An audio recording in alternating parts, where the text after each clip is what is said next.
One of the interesting things that I've noticed about the current financial situation is, and maybe you're different than this, but the thing I've noticed is everyone kind of compares the recession, the economy, the markets to the housing market as well, right? Talking about real estate. I don't know how many times I've heard over the last 6 months, yeah, but the housing market in Denver is doing really good still. Or the commercial market, like it may be going down. We may be able to buy a church building soon. That's not a promise, that's a hope, right?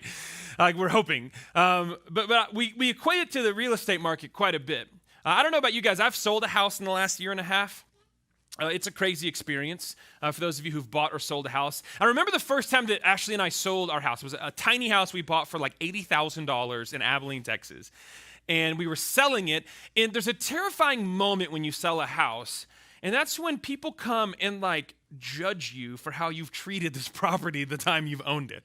Right? You're like, well, I didn't have a problem with it. And like, oh, we have this problem with it, and this problem with it, and this problem with it, and this problem with it. And you're like, do you just hate me as a person? Like, are you judging my lifestyle right now? And I remember when we sold our first house, we're trying to make a little bit of money off of it so we can put a down payment on this other house we're trying to buy in Atlanta. And these people are coming in and they're going, yeah, it's great except for this, this, and this. We fixed this, this, and this. And I'm like, what do you mean? We fixed so many things. But one thing came back that we couldn't ignore.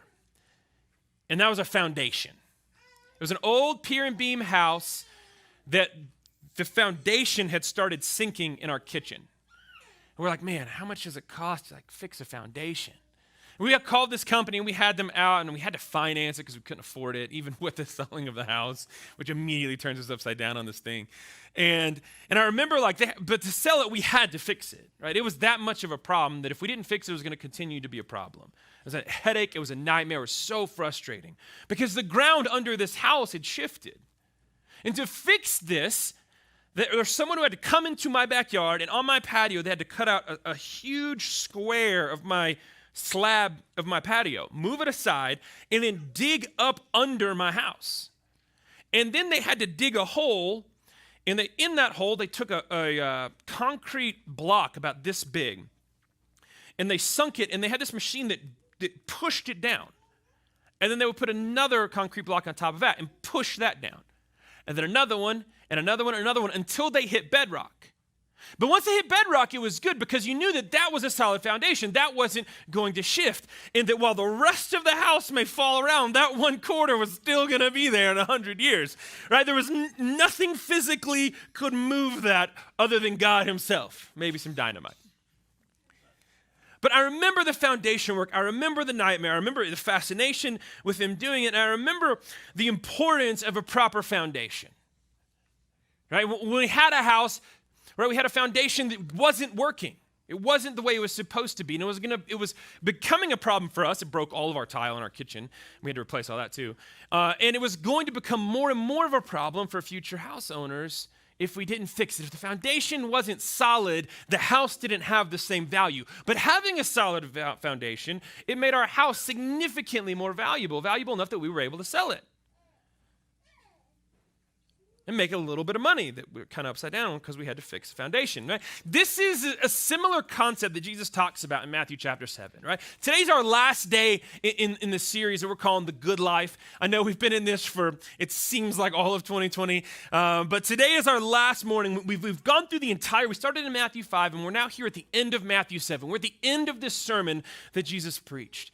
And in this sermon, Jesus talks about a lot of different things and things that appear one way, but when we really dive deep into Scripture, we understand that in light of the crucifixion and resurrection, they're actually something different for us. And regardless of which passage we look at, we know that the Sermon on the Mount is Jesus calling us to live a better life. And the only way we can live this good life that he lays out is by trusting him in the crucifixion and sacrifice he made for us on the cross in light of the resurrection and his conquering of death. But when we know that, when we know what Jesus accomplished on the cross, we can grasp how he taught us to live in a different light. And at the end of this sermon, this is what Jesus is having to say, right? It's the very end of it. Matthew chapter 7, verse 24. He says, everyone then who hears these words of mine and does them will be like a wise man who built his house on the rock. And the rain fell and the floods came and the winds blew and beat on that house. But it did not fall because it had a foundation on the rock.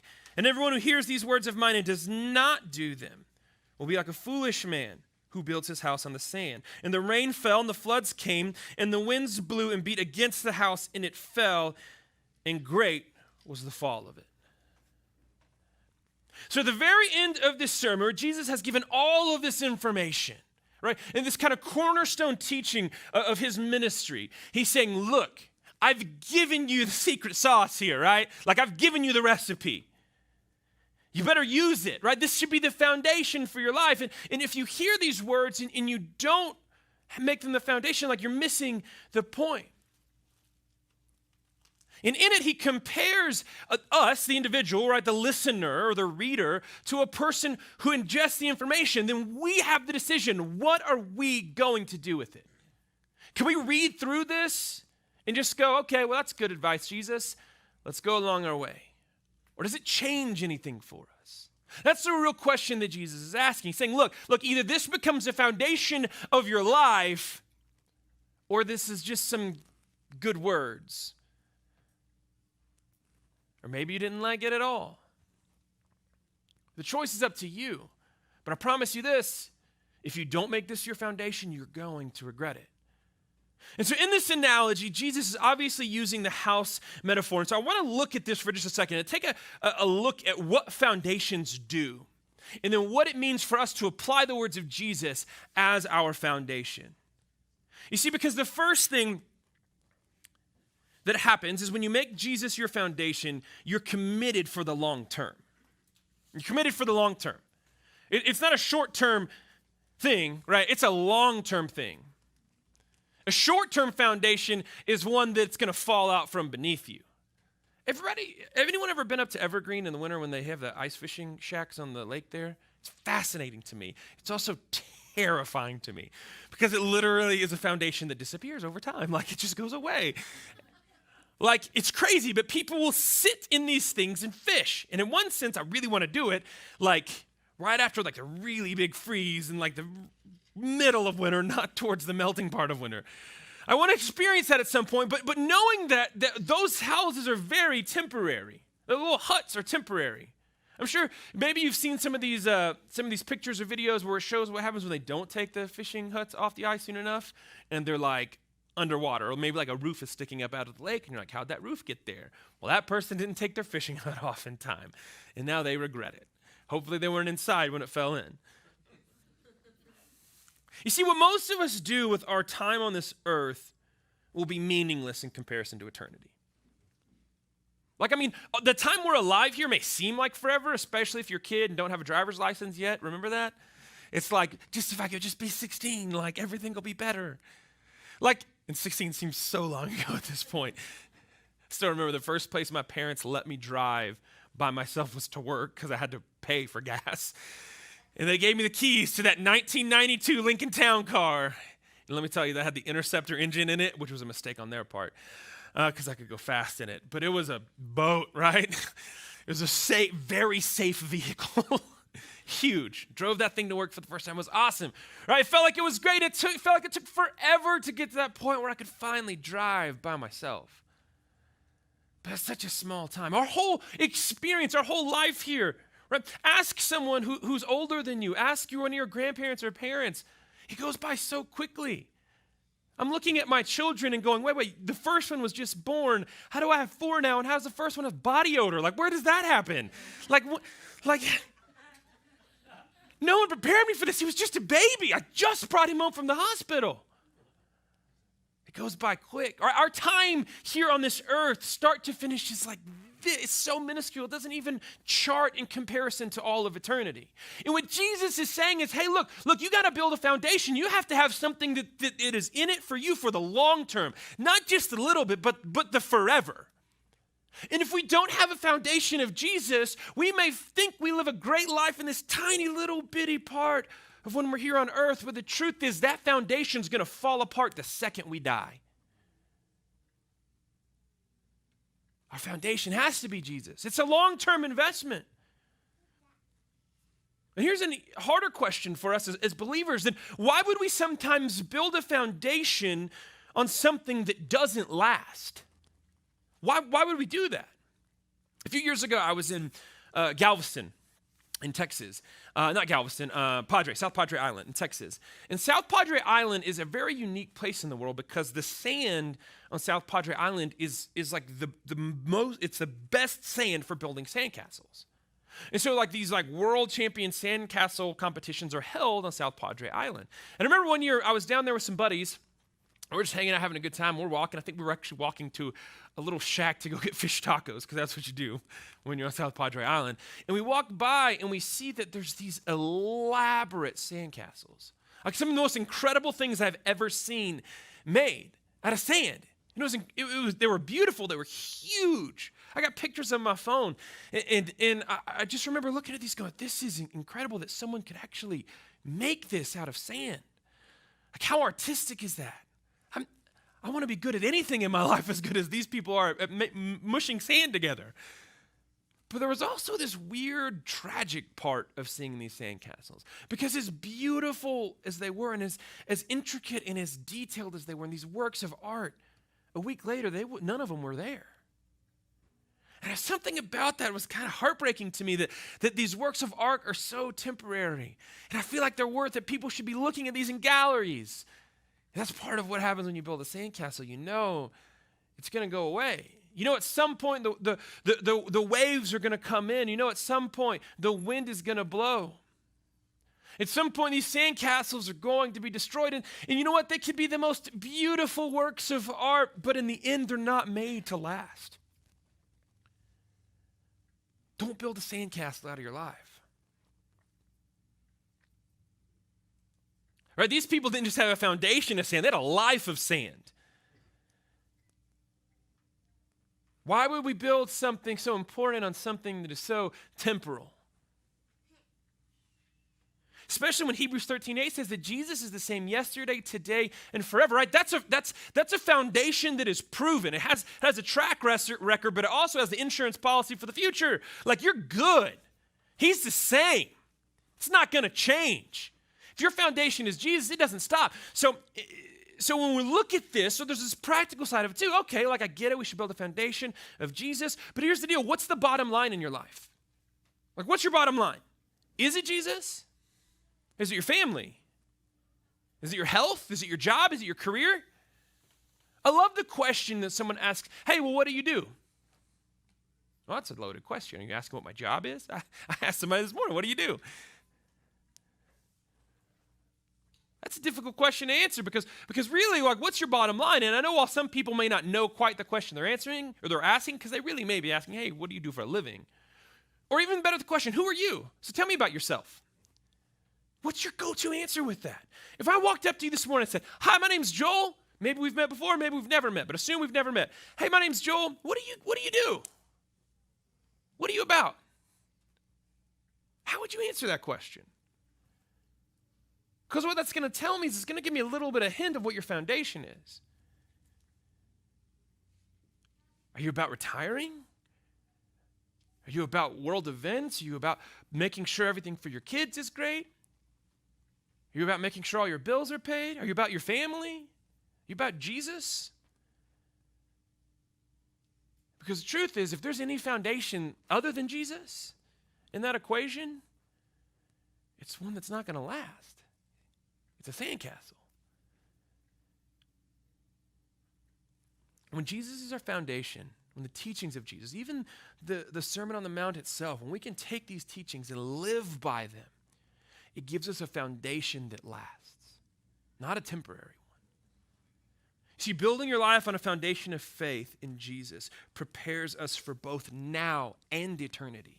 It's not just a, hey, let's get my heaven card, right? Let me get my fire insurance, make sure I don't go to hell. Like, it's not about then, it's about now and then. He's the same yesterday, today, and forever.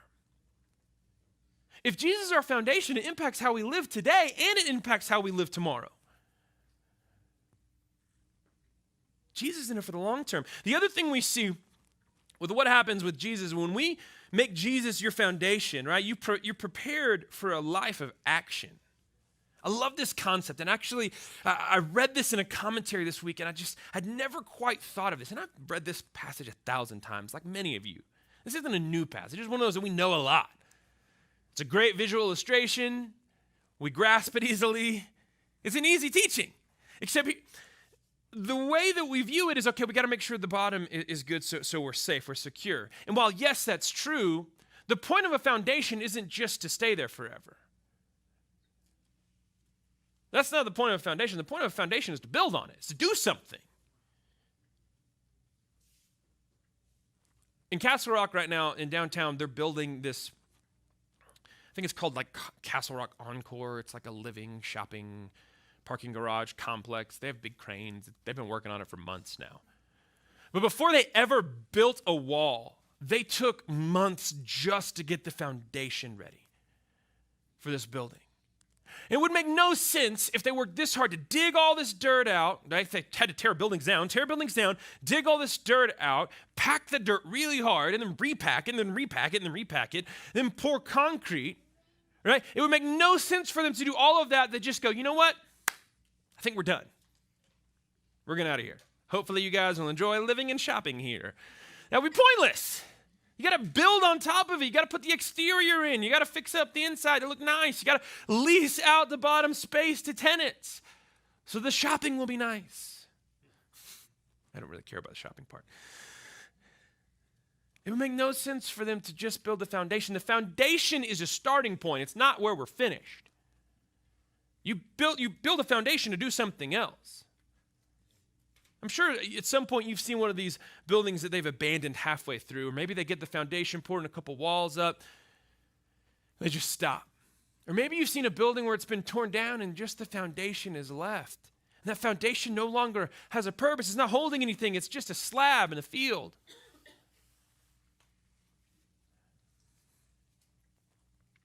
The foundation is the starting point. It's not an ending point. But too often we approach our faith as the ending point.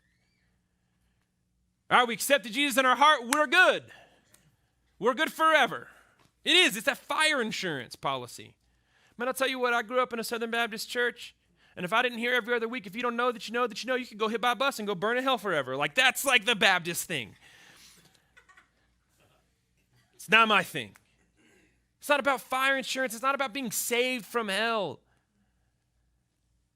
It's about getting a foundation of Jesus because he's called you to do something here and now. But he's also with you yesterday, today, and forever.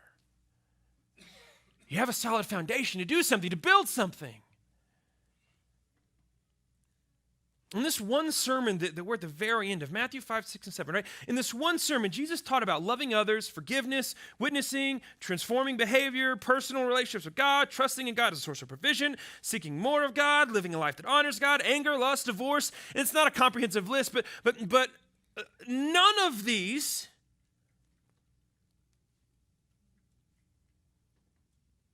is the ending point. None of these lists of achievements that we could check off or trust God with is still the ending point. These are all starting points. The teachings of Jesus are a foundation, right? The actions, the building of the house is what we do in response to lives that are devoted to what we have learned from Jesus. Hebrews talks about this, and this is one of those verses we're not quite as comfortable with. Hebrews 5, verse 11. About this we have much to say, and it is hard to explain since you have become dull of hearing. For though by this time you ought to be teachers, you need someone to teach you, again, the basic principles of the oracles of God. You need milk, not solid food, right? So this is written to the Hebrew people. And Paul is saying, look, you should be being teachers right now, but instead we're having still to teach you, right? You're supposed to be on solid foods. I got a baby, right? Well, she's pretty much a toddler. That's terrifying to think of. She's a baby, right? She has been in the process of switching from soft foods to solid foods. And the reason why is because I can't have a teenager who's just eating baby applesauce anymore or baby food. Some of that stuff is gross anyway. Right? At some point, we got to eat solid food. You can't understand how good a filet mignon tastes if you only ever drink milk and eat baby food. Medium rare, asparagus on the side with a truffle butter on the top, maybe a nice risotto. Church is dismissed. I'm hungry. You can't understand that if you never advance, right? We can't just drink milk. We've got to advance to something more. And this is what Paul is saying. He's telling this to the Hebrew people. You should be teaching this now. You shouldn't still just be drinking little sips of milk. You should be on solid foods. For everyone who lives on milk is unskilled in the word of righteousness, since he is a child. Don't be a child in your faith.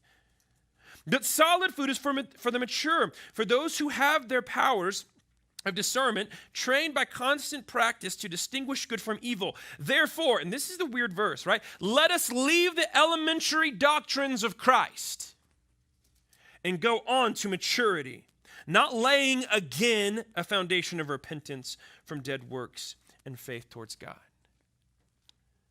Paul's saying, look, Jesus laid this foundation, and that's great, but stop visiting the foundation. We have to press past the elementary teachings of Christ. And here's the deal. I struggle with this because all my life, I will continue to study the words of Jesus and the teachings of Jesus. They're that important. But if I'm only stuck on this whole fire insurance, if I'm only stuck on the point of, all right, I'm saved for then, I'm not looking at now, I'm not pushing past those elementary teachings. And it's hard to think of Jesus as teaching elementary teachings because he's God. But what Jesus gives us is what he's talking about in Matthew 7. It's what Paul's talking about in Hebrews 6. Let us press past. We have this foundation, so let's do something with it. There is a next step. When too many of us are good with, hey, we came into church, we accepted Jesus, we came to the front, we prayed a prayer, we got a little wet in church that one time, now we're good to go. We checked off the list. We got our foundation. Well, maybe it's time for you today to start building something on it. Maybe it's time to build the next level of that house. Maybe it's time to say, all right, God, what do you want me to do? Joel just said a few minutes ago, we need children's ministry workers. Maybe that's it. Maybe it's going across the street and talking to your neighbors about Jesus. Maybe that's it. Maybe it's your coworker. Maybe it's starting a Bible study. Maybe it's you studying something in the Bible you've never studied before. Whatever it is, it's different for each of us, but we've got to start building. There's action steps after the foundation. Charles Spurgeon, in reference to Hebrews 5, had to say this, right? Let us go from the school to the university. Let us have done with our first spelling books and advance into the higher classics of the kingdom. I love that idea. Advance to the higher classics of the kingdom. I want to do that. Anybody else want to come with me? Because I think that sounds like a lot of fun. And I think that's something that we can do together, because the truth is, once we have the foundation and we start building, you don't do all the building on your own. Chad worked in construction for a long time. Hey, Chad, how easy is it to do a project just by yourself? Super easy? Yeah, super easy. You never want help from anybody else. And never, right? That was sarcasm for those of you who can't hear it online. What are you prepared to build on the foundation of Jesus? What will you do? Besides get something in your eye. Wow, that really hurts. I'm not crying, although maybe a little bit because that did hurt. Who will you teach? Where will you go? What will you write, share, sing, or do? Because your foundation is solid and you're ready to move on and build something else.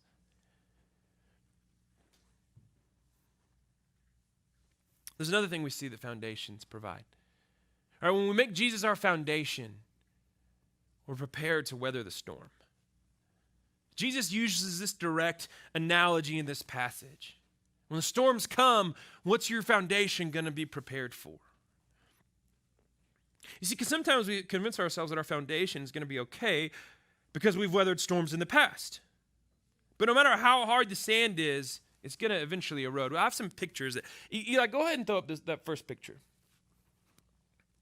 This is a house on Lake Michigan in a little town. Actually, it's a village ship called like Sedona or something. I'm not sure. If Luke was in here, I'm sure he'd be able to tell me. He's from Michigan. Right? When this picture is taken, it was just after the porch. You can kind of see part of it down here. The porch had just fallen off of this house. And it's at that point, a big storm had come. And the house has been there for years. At this point, this house has been here for 30, 40 years. And it's weathered storms in the past, but all of a sudden this storm came and took away enough frontage on the shoreline that it caused this whole deck to collapse. And they started asking questions like, uh-oh, what's going to happen next? Show that next picture. All right, you can see here, right, it's the same time frame, but they made the choice, they had to condemn this house. You can no longer live in it because the foundation wasn't solid. But look, here, you can look at this house. The house is still there.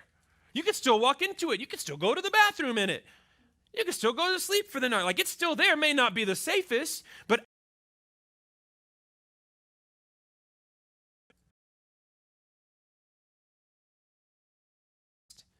it was starting to get dangerous. Show the next picture. What you see here is after another storm, the foundation is exposed. The basement is exposed. And it's becoming a lot less safe. Now, obviously, no one's in this house. It's way already been condemned. But you can see the impending doom at this point in time. The foundation that's what passed, after a while, it just kept inching away and inching away and inching away until it was exposed. Go to the next picture. You can see so much of it has fallen off that part of the foundation has been broken down. The bricks have started to fall. Right? This house is, they put a strap between the windows because that's really going to make a difference. The quick fix is trying to fix our foundation because we built it on the wrong thing. You can see as the most part, right, it's still intact. There's a little bit of cracking up on the windows on the roof or on the top floor. But go to that last picture. The structural damage to the house had gotten so bad that it actually broke essentially what was the spine of that house. I don't just not recommend living in that house. I don't recommend going within 100 feet of that house. After this picture was taken, they eventually, I think it was like a Kickstarter, they were able to raise enough funds to tear the house down. But here's the deal. There was a house. There's a 40-year-old house. For 40 years, it weathered the storms. 40 years, the sand was packed hard enough. And maybe your foundation, right? Maybe it doesn't seem like it's a bad thing, right? Building our foundation on our families seems like it's a good thing. We love our kids. We love our spouse. We love our parents. Family seems like one of those things we're always pushing. We should love our families. Yes, but if your family is your foundation, at some point, it's still a foundation that's going to give way. People are going to die. Parents, grandparents die. Sickness comes, illness comes, people disappoint, people break your heart. Well, family's good, and it definitely should be part of your house. It can't be the foundation. Careers are good, right? Having a job is a good thing. But if you spend your entire life focusing on a job, that job's not going to hold up for you in all of eternity. Now, with Jesus as your foundation, I think you can build a job. I think a job is part of that, but if it's your foundation, it's going to disappoint. Sand is still sand. And eventually, it's going to fall away. You see, Jesus promises in John 16:33, right? In this world, you will have tribulation. But then he goes, but take heart because I've overcome the world. There's no foundation stronger than I am.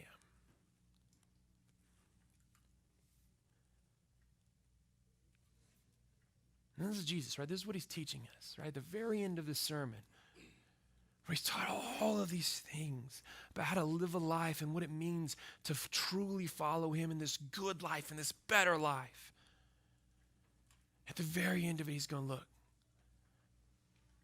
you've got to make this your starting point. You've got to make this the rock. You've got to have this because this is going to weather the storm. This is your long-term plan. This is your starting point for doing something else.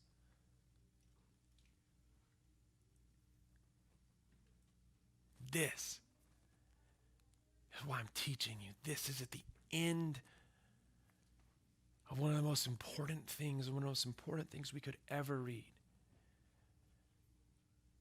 And Jesus is going, but this is us just getting started. Because there's more to do. We got to make sure our foundation is right so we can do the more. You see, a foundation built on Jesus, it's going to cost you everything. Cost you giving up your whole life for it. But no other foundation will ever sustain you. No matter how good it seems. It cost everything.